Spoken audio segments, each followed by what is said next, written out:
Hi guys, sorry to interrupt your viewing, but please subscribe to the channel and like this video.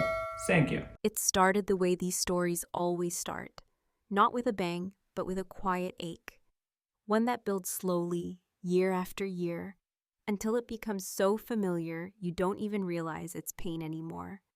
I was the firstborn, the so-called trial child, the one who came along when my parents still believed they could mold perfection out of expectation. But I wasn't perfect. I wasn't even close, not by their standards. I was too bookish, too serious, not smiley enough. I asked too many questions, stayed up too late, and never liked dresses. They didn't say it outright, no one ever does, but the message was clear from the start. Don't take up too much space. Be low maintenance, don't make us worry. Then Melissa came along 3 years later, and suddenly there was light where I had always felt shadow. She was easy to love, loud, pretty, always in motion. She giggled on cue, cried when it was convenient, and loved bows and glitter and attention. My parents beamed at her like she'd hung the moon. I was the shadow beside her, the one who was always so mature for her age. Because I didn't throw tantrums when I got ignored. I just stopped expecting anything. I remember birthdays where she got cakes with her name and frosting and all the neighborhood kids screaming in the backyard, while mine were a quiet dinner and a card with a 20 tucked inside. I remember my report card with straight A's sliding unnoticed under the fridge magnet, while hers, with its scattered B's and C's, was celebrated with pizza and new shoes. And it wasn't just once, it was always. I learned early that my achievements weren't shiny enough. They didn't photograph well. I became the background, the control group, the reliable disappointment who didn't cause trouble but never quite earned applause. I moved out at 20 and never came back for long. College gave me distance. Independence gave me peace. I didn't need them, and I thought, maybe one day they'd notice that I'd turned into someone worth seeing. But I could have bought a mansion in Malibu, and they'd still ask if I'd thought about settling down like your sister. Melissa, who got pregnant at 22 and married at 23, was already a mother of 2 by 30, with one more on the way. She worked part-time at a boutique and baked themed cupcakes for every PTA event. They called her the glue of the family.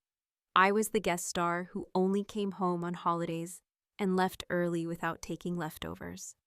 I didn't resent Melissa, not at first. She didn't ask to be the favorite, but even as kids, she played her role too well. When Mom forgot to pack me lunch, Melissa would giggle and whisper, "I guess she just loves me more today." When Dad skipped my soccer game but took her to the movies, she came home with popcorn in her hair and stories I couldn't compete with. Over time, it stopped being sibling rivalry and became a quiet war of presence. She filled rooms. I learned to leave them. So when the invitation to Melissa's baby shower arrived, lavender cardstock, gold embossed letters, RSVP by the 10th, I almost didn't go. I stared at it on my fridge for a week before I even opened it. It wasn't anger that held me back. It was apathy. I knew how it would go. I'd bring something tasteful, quiet, probably expensive. She'd open it last, maybe pretend to like it. Then someone else would bring something from Target with rhinestones on it and get 3 rounds of applause. I'd smile. I always smile. But something about this one felt different. Maybe it was the handwritten note at the bottom. Hope you can come. It'll mean a lot to Mom and Dad. Not it'll mean a lot to me. Not it'll be fun. Just that it would matter to our parents. That stung more than it should have. I told myself I'd show up, stay an hour, and leave. I even picked out my outfit the night before. Dark green silk blouse, clean black slacks, heels just high enough to look put together but not like I was trying. My hair in a low bun, neutral lips, the kind of look that says, "I'm fine, I don't need this, but I'm here anyway." The day came and the house was already overflowing when I arrived. Pastel balloons lined the walkway, and the front porch had been turned into a photo booth backdrop with a huge glittery sign that said, "Baby Girl Number 3. Inside, Melissa was glowing, literally. She wore a flower crown and a white lace dress stretched over her round belly. People buzzed around her like bees to a queen. My mother came toward me with that smile she always wore when she wasn't sure whether she was happy to see me or not. She hugged me briefly, then stepped back to scan my face, like she was checking for something she couldn't name. "Try to behave today, Claire," she said, like I was 13 again and about to start drama at Thanksgiving. I smiled. "Of course," I said. "Wouldn't dream of it." I handed over my gift, an engraved silver baby spoon, a handwritten note, and a trust bond for the child's future college fund. It didn't come in pink paper, it didn't squeak or make noise, it didn't photograph well, but it was thoughtful. It was what I do. No one noticed it in the pile. Melissa opened it eventually, barely looked at the card, and smiled for the cameras. Then came Mom and Dad's turn. They handed her a cream envelope. She opened it, gasped theatrically, and shrieked, "Oh my God, this is too much." The room broke into applause as she stood and hugged them, mascara threatening to run. I leaned against the kitchen counter and sipped the champagne I had brought myself. Of course they hadn't stocked anything dry or decent. My mother turned to me, that same artificial smile on her face, and leaned in close enough for no one else to hear. "Maybe when you finally make us proud, we'll do the same for you." And those 10 words, hit me like an unexpected slap. Not because I believed them, but because for the first time in my life, I realized I didn't need to. I didn't owe them my silence anymore. I didn't owe them anything. I smiled wider, took a long sip of champagne, and reached into my purse. The envelope was thick, cream-colored, almost identical to theirs. I slid it across the table to my father without a word. He looked confused, then curious. He opened it slowly. His eyes moved from left to right, then back again. His jaw twitched. The color drained from his face. "Claire," he said, voice low, almost trembling. "You didn't." But I had. And it was just the beginning. There is a strange silence that falls in a crowded room when something unexpected shatters the rhythm of the day. It's not complete, not total silence, but a perceptible shift, like the collective inhale of a crowd watching a magician just before the trick is revealed. That was the feeling in the air when my father opened the envelope I handed him. The party kept going. Melissa was still laughing in the living room. A toddler somewhere was crying over a broken balloon, and a Bluetooth speaker droned on with some overplayed acoustic cover of a pop song. But at the table where we stood, time hiccuped. He held the paper like it was burning his hands. I watched his eyes dart back and forth across the lines, his lips moving silently as he read. His fingers trembled at the edges, not violently, but with the kind of shakiness that speaks of something deeper than physical reaction, something that cuts all the way through the bone and into the soul. I said nothing. I just waited. There was no satisfaction in my expression, no smug grin or biting comment. I had rehearsed none of this. I didn't need to. I had carried this moment with me for years. It had been simmering in my chest, like water just below boiling, waiting for the right moment to rise. This wasn't revenge. Not really. This was release. My mother leaned over his shoulder, her smile faltering as she read the words behind his shaking hands.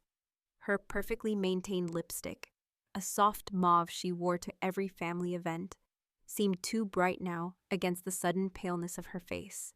Her hand found the back of his chair as if she needed support. I watched her eyes move down the page, watched her expression shift from confusion to disbelief, and then to something colder. Recognition. She knew what it was, she knew what it meant. It was my will, not just a list of legal instructions or a bunch of dry paperwork. No, it was a statement. A carefully crafted, notarized, signed, and dated declaration of every boundary I had never been allowed to set in life. It outlined my assets, sizable, though you'd never know from the way I lived. I never bragged. I never flaunted. But over the last 15 years, I had built a quiet little empire, 2 startups, both sold for 7 figures, a handful of smart investments, a property or 2, and enough savings to retire early if I ever chose to. But more importantly, I had control. Control over what I left behind. Control over who benefited when I was gone. And none of it, not 1 cent, was going to my parents. The document made it clear in language both formal and unmistakable. Upon my death, all liquid assets, properties, and retirement holdings were to be divided among 3 charities, 2 focused on education access for underprivileged girls, and 1 offering legal support to survivors of domestic abuse. Personal items of sentimental value were to be given to close friends and former mentors. A small fund was set aside for my goddaughter, the child of my oldest friend, with instructions for a yearly letter to be delivered on her birthday. My sister wasn't mentioned at all, not because I hated her, but because she already had what she wanted. She had them. She always had. At the bottom of the first page, under a section titled Additional Notes, I had written a paragraph that wasn't required, but felt necessary. It read, "Since I have spent most of my life feeling like a guest in my own family, I see no reason to extend an invitation in death. This is not an act of malice, but one of clarity. I choose finally who gets to carry my memory." My father's mouth opened like he wanted to say something, but nothing came out. He just looked at me, a little glassy-eyed, not with tears, but with disbelief, maybe even guilt. Though knowing him, it was probably closer to embarrassment. My mother finally spoke. "Claire, this is cruel. This is unnecessary." I tilted my head, just slightly. "Is it? Or is it just unfamiliar? I've never said no to you before. Maybe that's what feels cruel." She pulled her hand away from the chair like it had been burned. "You're being dramatic." That was always her favorite word for me, dramatic. Not passionate, not principled, dramatic, because it was easier to dismiss me if my feelings were performative. I nodded slowly, finished the rest of my champagne in one measured sip, and set the glass down on the marble countertop beside a tray of untouched cucumber sandwiches.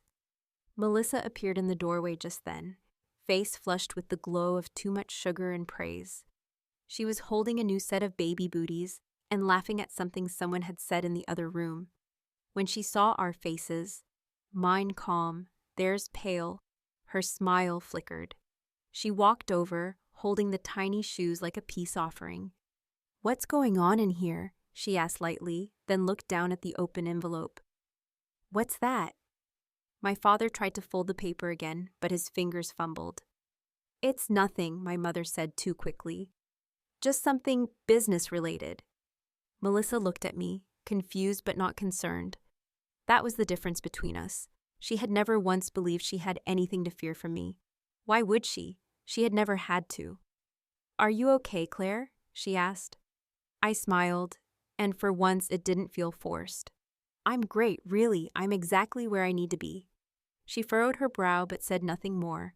The moment passed, as all moments do, swallowed by the endless forward motion of the day. Someone called her name from the living room. Another gift to open, another performance to give. She drifted away, back into the center of attention, back into the light, and I stood in the doorway watching her go, with no resentment, no bitterness, just understanding. There was nothing left to prove. They had already made their choice. And now, finally, so had I. There is something peculiar about the way memory works when it comes to family. Certain images return, not in full scenes or logical sequences, but in sharp, isolated flashes, like old Polaroids that someone shoved into your hand without explanation. I remember the exact color of the wallpaper in the hallway outside my childhood bedroom, blue and yellow stripes that always made me feel like I was in a doctor's office. I remember the way my mother's heels clicked across the linoleum when she walked past my door on Sunday mornings, always heading toward Melissa's room first. I remember my father sitting in his recliner, one hand always nursing a glass of something dark, the other holding the remote, barely glancing up when I walked into the room. Most of all, I remember how quiet the house felt when I did something right. There was a period in my life when I chased praise like it was oxygen, not because I craved the spotlight, but because I believed, on some stubborn, childish level, that if I could just find the exact right formula, if I could be good enough in just the right way, they'd finally see me.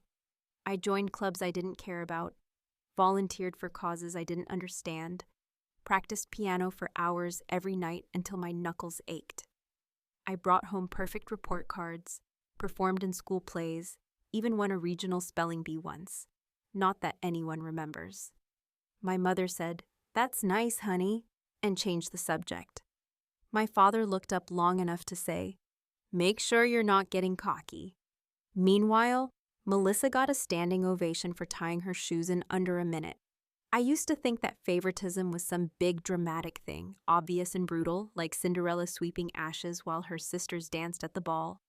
But that's not how it really works. Real favoritism is quiet.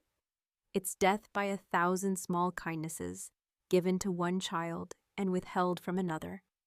It's the way Melissa's mistakes were always forgivable, while mine were treated like character flaws. It's the way she got grace and softness while I got responsibility and silence. She didn't have to earn their love. She simply existed in the right shape for it. I had to mold myself constantly, only to be told I was still too sharp at the edges. When I left for college, I hoped that distance would soften things, that maybe adulthood would even the playing field. I thought if I could build something impressive enough, they'd have no choice but to respect me. And in many ways, I did exactly that. I studied hard, earned scholarships, landed internships, and eventually carved a career out of code and caffeine, building apps that solved problems most people didn't even know they had. By 30, I had helped sell 2 companies, both for more money than my parents would ever see in a lifetime. But none of that seemed to matter. My success didn't fit their narrative. They didn't understand it, and worse, they didn't try to. My mother once asked me, at a Christmas dinner in front of the entire table, if I was still doing that computer thing, like I was toying with a hobby instead of running my own business. Meanwhile, Melissa was becoming the kind of adult they understood. Wife, mother, hostess of themed birthday parties, buyer of decorative pillows. She baked cookies from scratch and called our parents every other day with updates about teething and preschools and Pinterest ideas for home organization. They adored her for it. My father beamed when he said her name. My mother printed her Facebook posts and put them on the fridge. That was the part that hurt the most. Not the fact that they loved her, but that they had no interest in loving me on terms they didn't create. They didn't want to see who I was. They wanted to mold me into who they believed I should be.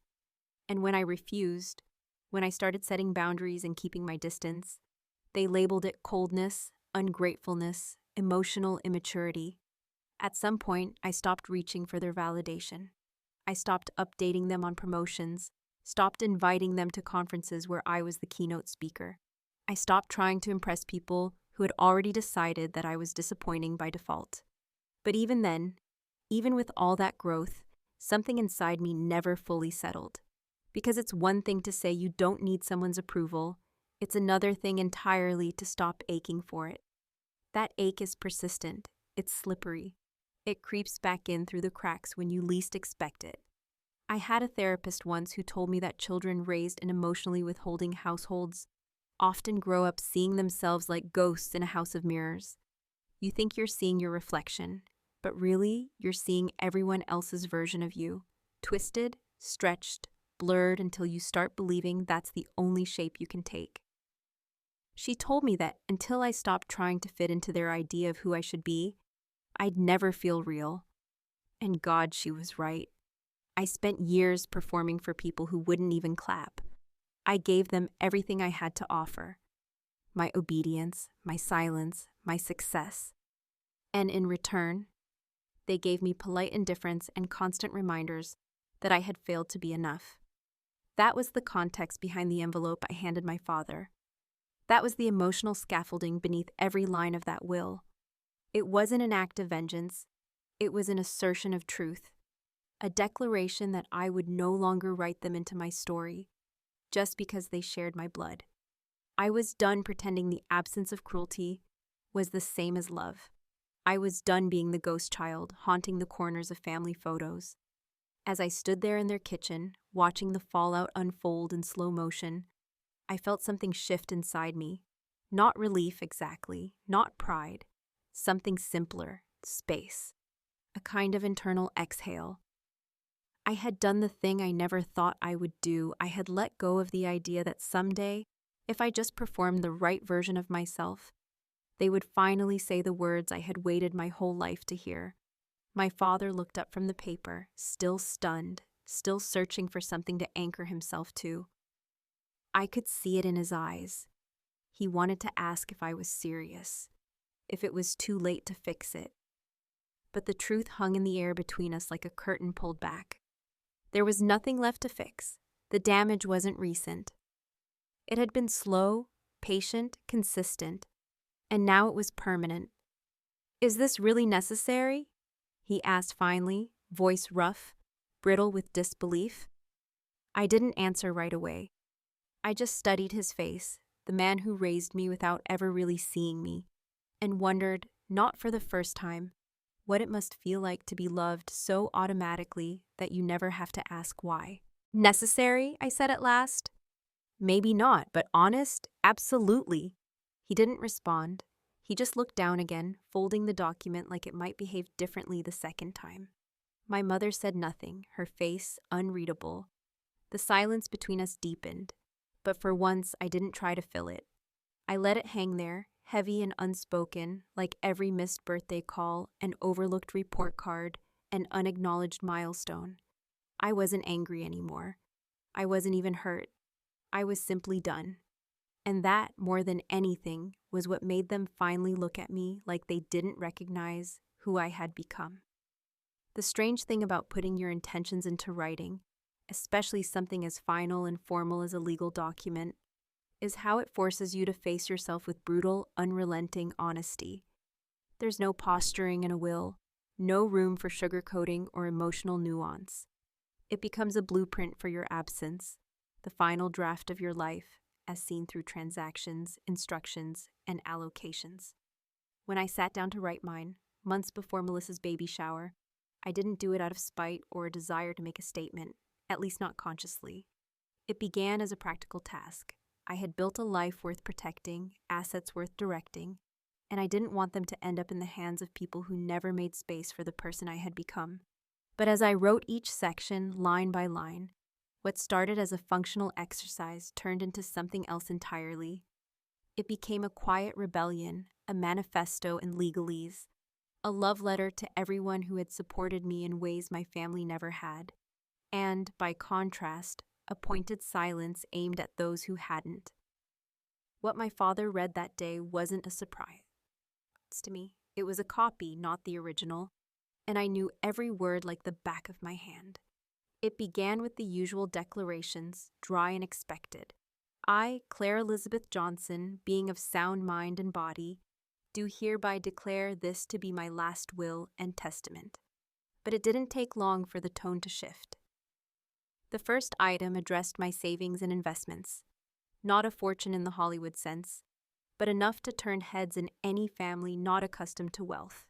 It was allocated to 3 charities I had spent years quietly supporting: an organization that helped low-income girls pursue STEM careers, a legal fund for women escaping abusive households, and a local scholarship program I had helped launch for first-generation college students. There was no dramatic flair, no justification offered. Just names, account numbers, amounts, precise, final. The second section named beneficiaries for my personal belongings.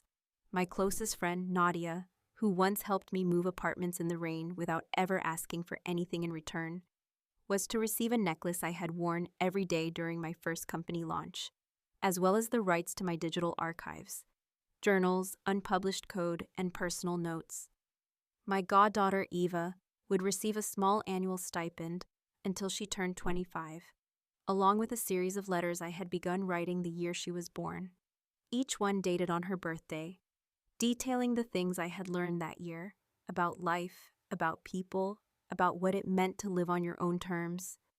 Then, the third section, the one that stopped my father's hands mid-fold, the one that made my mother's mouth draw into a thin, hard line. In that part of the document, I addressed what would not be given. I stated plainly that my parents were to receive nothing, not because they were unworthy in the traditional sense, but because they had never asked who I was beyond the image they constructed. They had never shown curiosity about the shape of my life, the paths I had chosen, the ways I had grown beyond the boundaries they set for me. And while I could understand, even empathize with, the limitations of their generation, their upbringing, their worldview, I could no longer justify continuing a cycle that required me to shrink in order to be loved. Underneath that section, I included a note, not required, not legal, but deeply necessary. I wrote, "There comes a time when a person must choose whether to live for approval or for truth. I have chosen truth. I do not carry anger toward those excluded from this document, but I do carry clarity. My life was never a blank canvas for your expectations. It was a story I had to write for myself, often in silence, often without applause. And I am proud of what I built, even if you never learned how to read it." It was, perhaps, the most honest thing I had ever written. And it was also the most painful, because no matter how many boundaries I set, no matter how successful I became, some part of me still ached when I imagined their reactions. I didn't want them to hurt. I wanted them to understand. But that was the core of our lifelong disconnect. They interpreted discomfort as punishment, when it was really just the cost of truth. Back in the kitchen, after the reading of the will had cracked the surface of that perfectly curated afternoon, the air had thickened into something tense and brittle. My father set the document down slowly, like he wasn't sure if it would snap in half just from being touched. My mother stood still, arms crossed, her mouth working like she was trying to summon the right words but coming up short. I waited, because I had nothing left to say that wasn't already written. But silence, especially in families like mine, has always been more dangerous than rage. It forces people to see what they've ignored. Finally, my mother spoke, and her voice came out calm but tight, the kind of tone she used when she was trying not to cry or scream. "I don't understand what we did to deserve this," she said, her eyes fixed on the kitchen tiles rather than me. "We did our best." That sentence, those 4 words, "we did our best," have become the anthem of emotionally negligent parents everywhere. They throw it like a shield, an all-purpose excuse for everything they refuse to examine. I could have responded in so many ways. I could have listed every moment of neglect, every passive-aggressive comment, every time they chose Melissa's comfort over my pain. I could have pointed out how Melissa never once had to explain herself, while I spent 3 decades trying to earn eye contact. But I didn't, because she wouldn't have heard me anyway. Instead, I nodded slowly. "Maybe you did," I said. "But your best was built on a version of me that never existed, and I got tired of living inside it." My father opened his mouth like he wanted to say something, maybe to defend himself, maybe to attack, but nothing came out. He just looked down again, at the paper that now lay between us like a verdict. Melissa from the hallway called out, "What's going on? Are we taking more pictures?" I turned toward the sound of her voice, saw her standing with one hand on her belly and the other on the banister, eyes wide and slightly annoyed. She still didn't know. She hadn't seen the document. She had no idea what had just transpired in the kitchen where her cupcakes waited on glass trays, and that somehow made it feel even more final. The world had kept spinning. The party had resumed. The sun was still shining through the window. "I think we're done," I said, mostly to myself. Then I picked up my bag, straightened my blouse, and walked past my parents without looking back. I left the envelope on the table. They could keep it, or burn it, or pretend it never happened. But I knew they wouldn't forget it. Not because of the money, but because it was the first time in my life that I had looked them both in the eye and said, without apology, that their version of love had never been enough. There is a strange kind of peace that follows a rupture, not the euphoric kind people talk about when they romanticize cutting ties or finally speaking their truth, but a quieter, more disorienting calm, like the air after a long storm when the streets are still wet and the silence feels just a little too heavy. That was how it felt when I stepped outside my parents' house, the baby shower still echoing faintly behind me, laughter, clinking glasses, the rustle of tissue paper, and the unmistakable hum of a family continuing as if nothing had changed. I closed the door behind me without slamming it, without looking over my shoulder, and I walked to my car with a strange mixture of clarity and detachment, as though I had just stepped out of someone else's story and wasn't quite sure what mine looked like anymore. The afternoon light was beginning to soften, casting long shadows across the pavement as I sat in the driver's seat for a few minutes without starting the engine. I watched the house through the windshield, not expecting anyone to come after me, but not entirely ruling it out either. No one did. And I realized, with a kind of hollow acceptance, that of course no one would. The story was already being rewritten inside, shaped by my parents and likely retold by Melissa within hours. I could picture it all so clearly, the narrative twisting subtly, recasting me as the dramatic, unstable sister who chose the exact wrong moment to make a scene, who brought legal paperwork to a baby shower as if that were normal, who made it all about her because she couldn't stand not being the center of attention. They'd shake their heads, pour another glass of rosé, and reassure each other that they had done everything they could. After all, some people are just impossible to please. It didn't even make me angry anymore. I had outgrown the need to be defended in rooms I wasn't invited into. I didn't need to be the hero of their stories. I just needed to stop playing the villain in mine. When I finally started the car, the low hum of the engine felt like an anchor, a tether pulling me back to reality. I drove slowly at first, not out of hesitation, but because I needed to feel each moment pass, needed to mark the shift from one chapter of my life to another. There was no dramatic music, no cinematic montage of memories, just the sound of tires on asphalt and the soft rush of wind through the slightly cracked window. And in that ordinary silence, something inside me settled in a way it never had before. I didn't go home right away. Instead, I drove for nearly an hour, taking turns without a destination, letting the city unfold around me in unfamiliar ways. Eventually, I pulled into a quiet overlook, one of those places with just enough elevation to make the world below look small and manageable. I got out of the car, walked to the edge of the guardrail, and stood there for a while, letting the late afternoon breeze wash over me, the envelope still sitting untouched in the passenger seat. One copy of a decision that had taken years to write and even longer to arrive at. I thought about calling Nadia. She would have understood. She always did. But something held me back. Something about the need to sit with what had just happened, to not dilute it with conversation or comfort. There are moments in life that require solitude, not because you're alone, but because the weight of them belongs entirely to you. This was one of those moments. I had made my choice, delivered my truth, and walked away without a single raised voice or slammed door. It had been surgical, controlled, deliberate, but that didn't mean it hadn't hurt. Because the truth is, part of me still wanted someone, anyone, to come after me, to say they hadn't realized, to admit they were wrong. Not because I needed revenge, but because I still carried that little girl inside me who had waited years for someone to show up for her. And even though I knew better, even though I had built a life on knowing better, that part of me still existed. She was just quieter now. I stayed there until the sun began to dip below the horizon, the sky bleeding into soft oranges and purples, and I thought about all the versions of myself I had shed over the years.